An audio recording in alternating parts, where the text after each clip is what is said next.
Hola, buenos días a todos y todas. Siguiendo esta línea de análisis en el cual con Simone intentamos, primero que nada, despejar un poco las características, por un lado, del programa de transferencia por condicionalidad, sus objetivos, etcétera, y cuál es el rol que tiene la protección social, y habiendo dado una mirada a lo que ha acontecido con el concepto en el tiempo, bueno, nos abocamos a proponer cómo nosotros entendemos que desde una mirada con un enfoque de derechos y en una lógica de integralidad debemos entender esto. Y intentamos un poco operacionalizar algunos de estos elementos y junto con ello poner los desafíos que tiene llevarlo adelante para dar un paso más respecto del eslogan de enfoque de derechos e integralidad, que muchas veces nosotros los encontramos en más de algún documento, pero de repente entendemos distintas cosas. Lo que intentamos simplemente es trazar unas líneas que nos permitan poner sobre la mesa de manera más clara lo que queremos entender. En la gráfica lo que estamos viendo es una mirada de la protección social en el marco de la política social. Parte del punto que nos sacó algunas horas de discusión es qué es lo que estamos entendiendo cuando hablamos de protección social, porque en muchos casos hay quienes dentro de la protección social incluyen a la política social en su conjunto, partiendo por el tema de la salud, ¿no es cierto? Si nos vamos desde la mirada de la seguridad social y el acceso a la salud, empezamos a ver los servicios de salud ligados a la seguridad social, ergo están involucrados en el análisis. Y entonces intentamos hacer ese despeje. Y lo que estamos identificando es que los sistemas de protección social debieran tener algunas funciones bastante claras para poder identificar cuál es el rol que tienen. Por un lado, como está marcado en el punto 1, es asegurar, proteger un nivel de ingreso. En la historia hemos visto esta preocupación que decía Simón en algún momento, de la preocupación por los pobres y vulnerables como un elemento. En donde decía, en los años 80 se hablaba de estas redes de protección ante riesgos. Bueno, uno de los elementos a discutir es riesgo de qué. Riesgo de caer en la pobreza, sí, pero hay algunos que ya son pobres. O sea, el riesgo ya lo están viviendo. Entonces, un elemento que marcamos como punto ahí es un doble sentido de esta lógica de proteger. No solamente ante riesgo, sino una lógica de piso mínimo que debiera permitirles a esas personas como ciudadanos participar de la sociedad. Entonces, el tema de proteger un ingreso mínimo y proteger ante los riesgos es el escenario. En ese sentido hablamos de pobres y vulnerables a la pobreza. Particularmente estamos hablando de la vulnerabilidad a la pobreza, no vulnerabilidad general. Segundo, decimos que un sistema de protección social debiera tener un rol en términos de identificar demanda y garantizar acceso, no proveer servicios necesariamente. Puede estar ligado a los servicios, pero no, el rol desde el lado de la protección es garantizar el servicio, y en ese sentido una lógica más de seguro que de servicio de salud o de educación.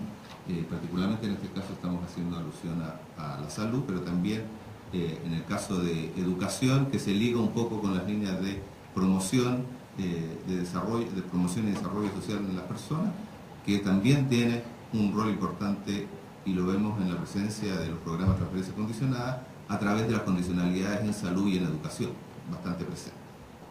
Y por un tercer elemento que destacamos es el fomento al trabajo decente, en qué medida los sistemas de protección social cumplen un rol en promover el trabajo decente, la formalización del empleo. Discriminamos ahí entre el empleo informal y el empleo ilegal, que en muchos casos tenemos dentro del empleo formal ilegalidad en términos de acceso a los beneficios que supuestamente esos empleos formales debieran tener. Y por otro lado, la preocupación para aquellos segmentos de clase media vulnerable, que tiene acceso a empleos formales, pero muy irregularmente, y no necesariamente tiene acceso a los beneficios sociales de protección que la seguridad social normalmente debiera dar para ese tipo de empleo, producto que venden sus servicios más que forman parte de un trabajo como empleados o formando parte del proceso productivo, sino que venden sus servicios a procesos formales, pero ellos no tienen protección social, ni ni por el lado de la pobreza y la vulnerabilidad, porque no califican, ni por el lado de la formalización en términos de seguridad social. Y entonces lo que intentamos identificar aquí es en qué medida entonces estos sistemas de protección social deben ayudar y cómo se relacionan en la lógica de oferta y demanda a los servicios de promoción y a las políticas sectoriales de salud, educación y otros, ayudando a fortalecer la capacidad de respuesta con una mejor posibilidad de identificación de las características de la demanda y poder ligar, que es un poco el rol que tiene este tercer tipo de programas de transferencia con condicionalidad que mencionaba Simón hace un rato, en una lógica más de sistema de articulación. Ahora, nosotros decimos, ok, hablemos de que sea una protección social integral. Y en el discurso todos vamos a estar de acuerdo, la verdad es que no... Bueno, pero ¿qué entendemos por eso? Esa es un poco la preocupación que intentamos poner aquí. Y identificamos entonces dos ejes. Por el lado de la oferta y por el lado de la demanda, cómo entendemos la integralidad. En estas dos dimensiones, cada una de ellas tiene dos ejes. Por un lado, una integralidad en el lado de la oferta, en el sentido de cómo las políticas sociales se presentan a la población, qué tipo de productos, bienes y servicios debe entregar, y en ese sentido encontramos que en la lógica de la protección social hay un conjunto de actores. Hablamos de la multidimensionalidad de la pobreza, la multisectorialidad de la intervención social,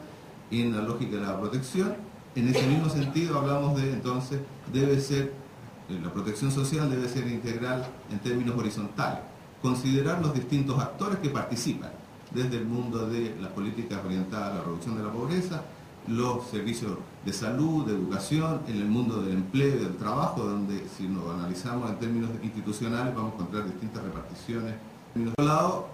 a nivel administrativo decimos debemos tener una integralidad vertical, que esto no ocurra solamente a nivel del gobierno central, sino que la articulación debe darse también en los niveles de gobierno, desde el nivel central hasta el nivel más operativo que está en las localidades mismas. Y en ese sentido hablamos de cómo lograr que la protección social y las políticas sean implementadas en una misma lógica desde el nivel, conectando el nivel central con el nivel más operativo. Y ese es el sentido del enfoque de integración vertical. Por otro lado, decimos por el lado de la demanda, dado que las características de la población son heterogéneas, debemos tener presente eso para el análisis, y lo que identificamos es que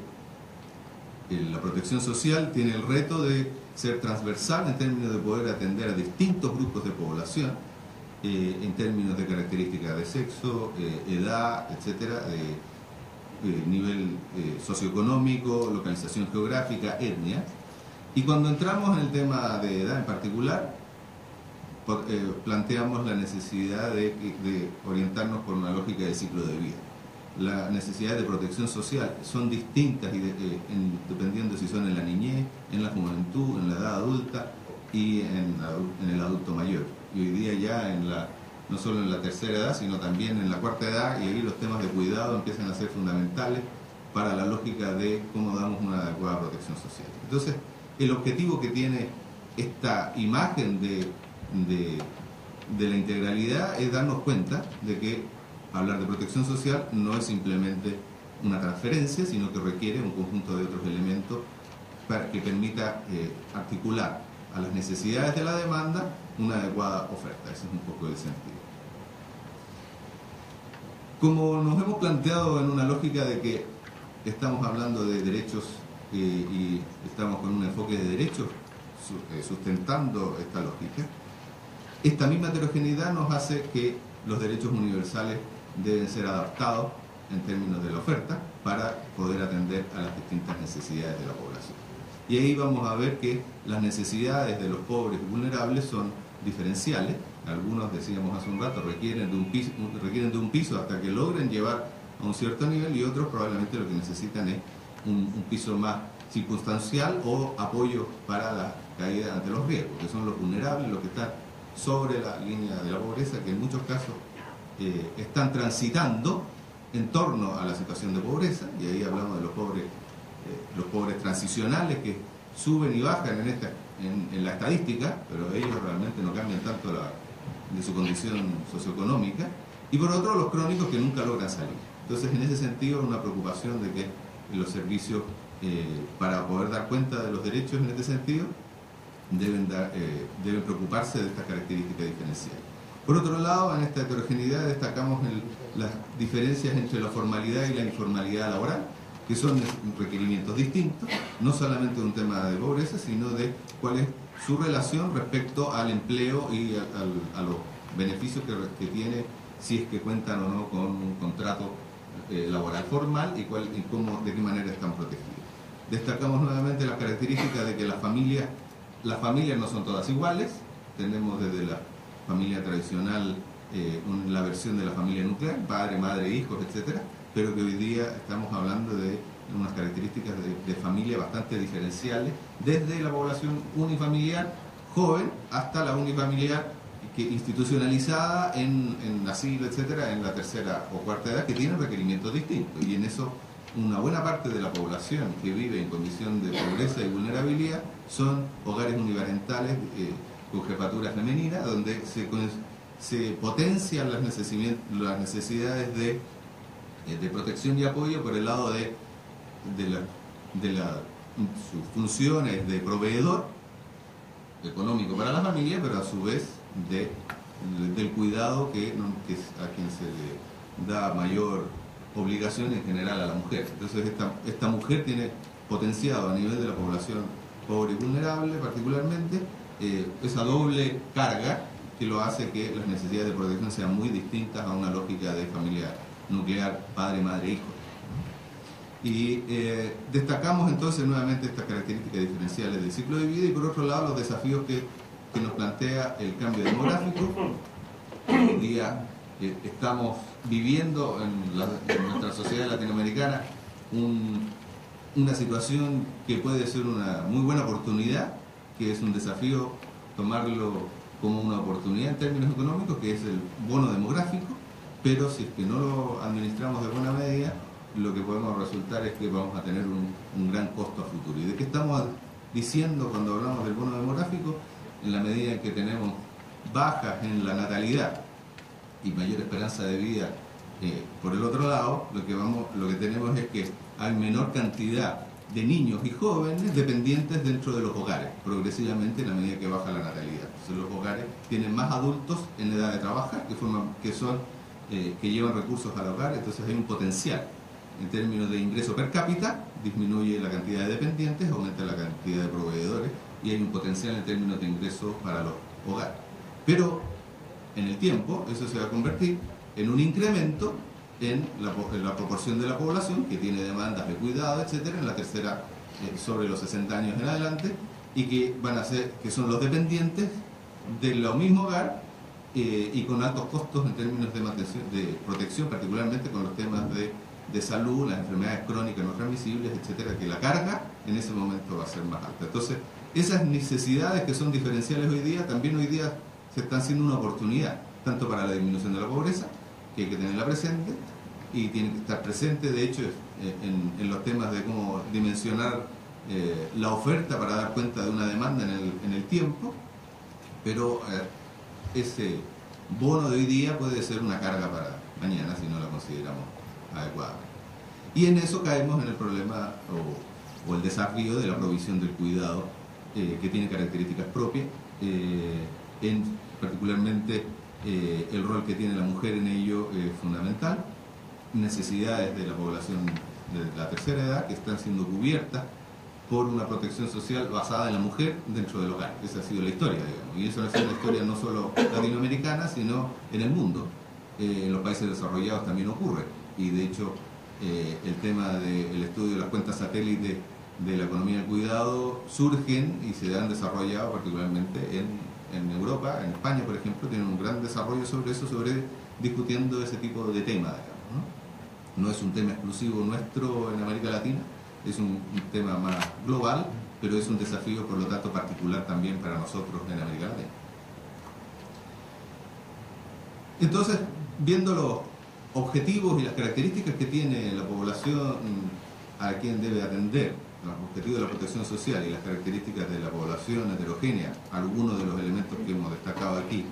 que se deben atender, caemos en cuáles son los componentes, y aquí no intentamos ser mayormente innovadores, sino que destacar cuáles son los tres componentes de la protección social, los elementos de política sobre los cuales podemos atender a estas necesidades. Por un lado está la protección social no contributiva, o conocida normalmente como asistencia, asistencia social, donde están las transferencias, los subsidios al consumo, empleos de emergencia, etc. Por otro lado hablamos de la protección social contributiva o la seguridad social, normalmente ligada al empleo formal, con los regímenes de pensiones contributivas, discapacidad, invalidez, etc. Los seguros de salud, seguros de desempleo, las licencias de maternidad, de paternidad, de enfermedad, y ahí es donde se liga fuertemente el tema de la protección de la salud y el servicio de salud en muchos casos. Y por otro lado, un tercer componente que es la regulación del mercado laboral, en la lógica de la normativa y la supervisión para lograr estándares laborales que permitan acceder al empleo decente. Esta dimensión ha sido mucho menos trabajada en el ámbito de la protección social, y todavía nosotros más bien la planteamos acá como una necesidad, como un instrumento a tener presente y una necesidad de incorporarlo adecuadamente, aun cuando hay mucho trabajo por hacer de ahí en adelante. Algunos requerimientos institucionales que tiene la protección social, en beneficio del tiempo voy a ir más rápidamente. Por un lado, los temas de coordinación institucional a diferentes niveles. Aquí los trabajos de Fabián han sido bastante útiles para este análisis. Lo que identificamos finalmente, que la coordinación institucional, que en la región tiene una historia de discusiones, desafíos y alternativas de solución a través de los gabinetes sociales, de los frentes sociales, etcétera, hoy día el caso, por ejemplo, de Ecuador, de los ministerios coordinadores sociales, y en otros casos la coordinación institucional de la política social a cargo de las primeras damas, que ha sido un rol tradicional también. Identificamos, a objeto nuevamente de tener una característica analítica más adecuada, tres niveles de coordinación. No es suficiente que se pongan de acuerdo los ministros y los secretarios, o que el presidente marque la línea. Es necesario que a nivel técnico y operativo eso funcione. Y en muchos casos a nivel técnico y operativo es donde las culturas sectoriales no permiten que finalmente se implementen, o las reglamentaciones de una u otra repartición a nivel municipal, por ejemplo, impiden que realmente se coordinen, dado que solamente se queda el mandato de la coordinación a nivel político y no llega a nivel operativo. Y ahí los programas de transferencia condicionada han tenido un rol bastante interesante al generar una innovación en la gestión. Esto viene un poco de los fondos de inversión social de los años 90 también, que también aportaron en ese sentido al mover un poco el juego de la gestión de la política social, generaron nuevas dinámicas y establecen oportunidades para, a nivel técnico y operativo, hacer mayor implementación de esta coordinación institucional. Segundo, la preocupación por contar con sistemas de gestión e información sólidos, el tema de los registros de beneficiarios e identificación de la población objetivo, el monitoreo y la evaluación, las estadísticas nacionales, para llevarlo hasta el nivel de cuentas nacionales y estadísticas de finanzas públicas. Sí, es un tema que se ha avanzado en la región, pero sigue siendo un desafío, y de hecho en el punteo que ustedes ven ahí tenemos historias de programas o sistemas de información para registro de beneficiarios, tenemos evaluaciones de programas y de proyectos, se ha desarrollado eso en los últimos 20 años, y tenemos cuentas nacionales y estadísticas de finanzas públicas, pero entre ellas ninguno conversa. Entonces lo que planteamos es que se requiere un esfuerzo mayor en términos de integrar la información, ¿no? Desde lo puntual, a nivel de la información de experiencias puntuales, insisto, de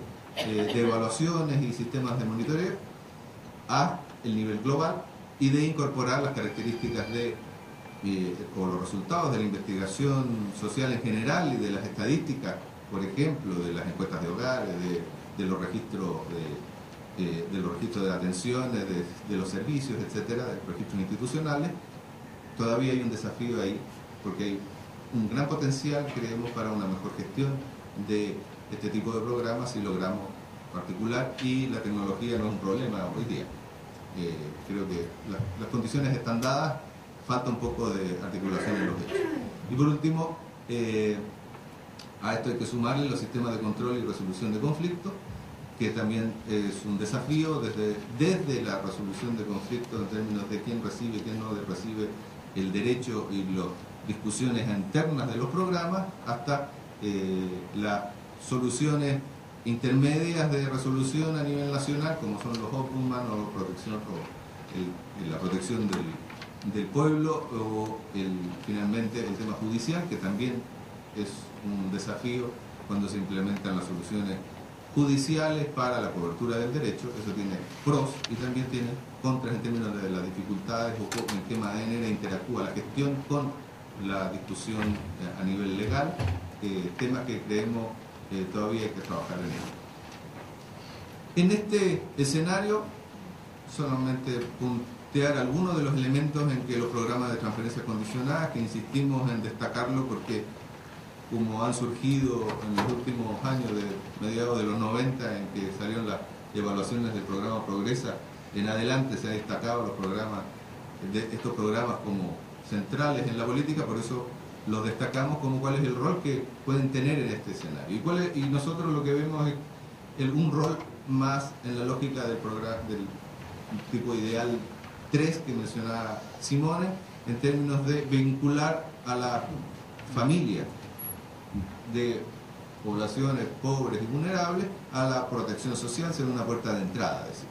¿Y qué significa ser una puerta de entrada? Que permita que las familias que históricamente han dependido de su vulnerabilidad directa o de algunos programas desarticulados en la política social, puedan formar parte de un sistema de protección mayor. Que no signifique que cuando ellos lograron cierto nivel salgan y vuelvan a caer a la condición anterior, que ese es un punto, una puerta de entrada, pero que la salida no sea la salida del programa, no sea la salida de la protección social. Puede salir del programa, pero no de la protección social. Entonces, en ese sentido, más hablamos de criterios de graduación para formar parte de mejores sistemas o niveles superiores en términos de protección social, pero no de salida del programa, para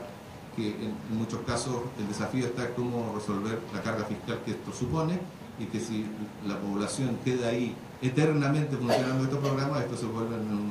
en unos monstruos que son de difícil gestión. Ahí está parte del desafío. Y esto en la lógica de las tres funciones que decíamos de poder proteger el ingreso, de dar coordinación alrededor de la demanda y la oferta de protección social. Después, un rol importante es adecuar la disponibilidad y calidad de la oferta de servicios. En la medida en que los programas de transferencia con condicionalidad hoy día están diseminados, atendiendo a tanta población como mencionaba Simone, hay un espacio para utilizar este tipo de instrumentos y reconocer en ellos la diversidad y las características que la población tiene, y así adecuar la oferta a la lógica de estas necesidades, y por otro lado orientar a la población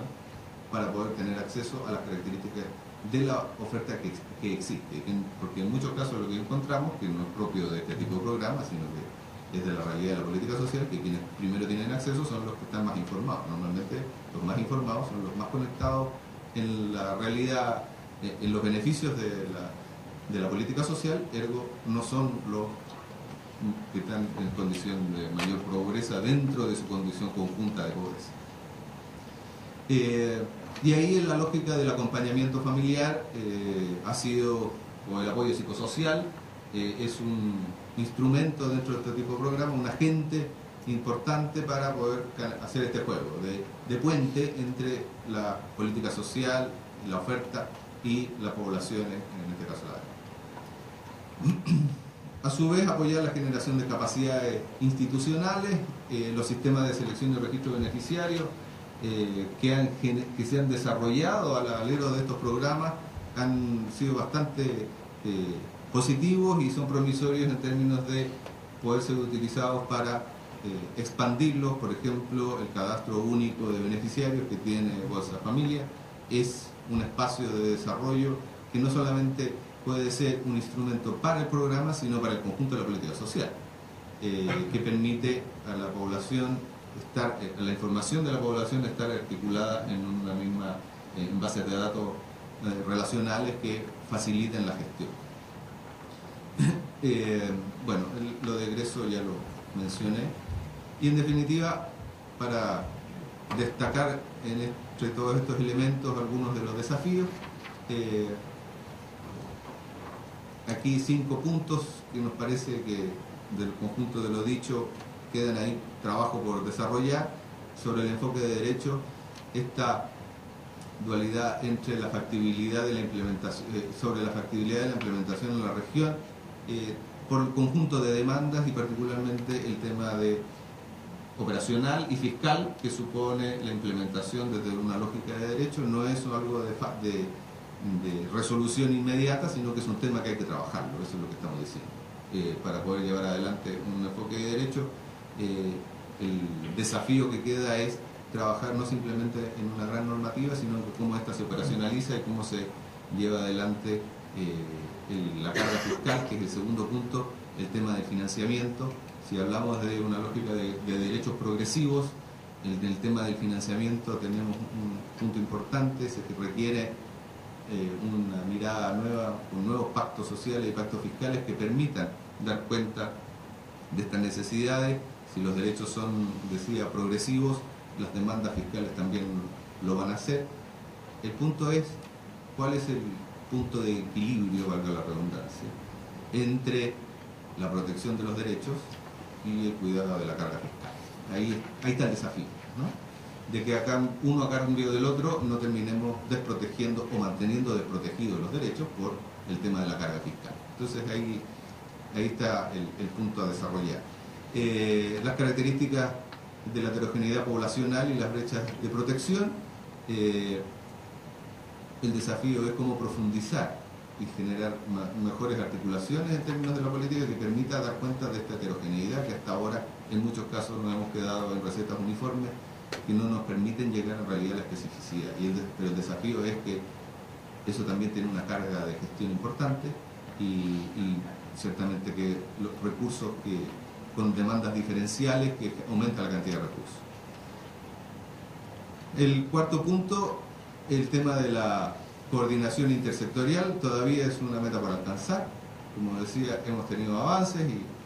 y trabajos hay sobre ello. Fabián ha trabajado en esos temas en particular, pero la solución definitiva todavía no está.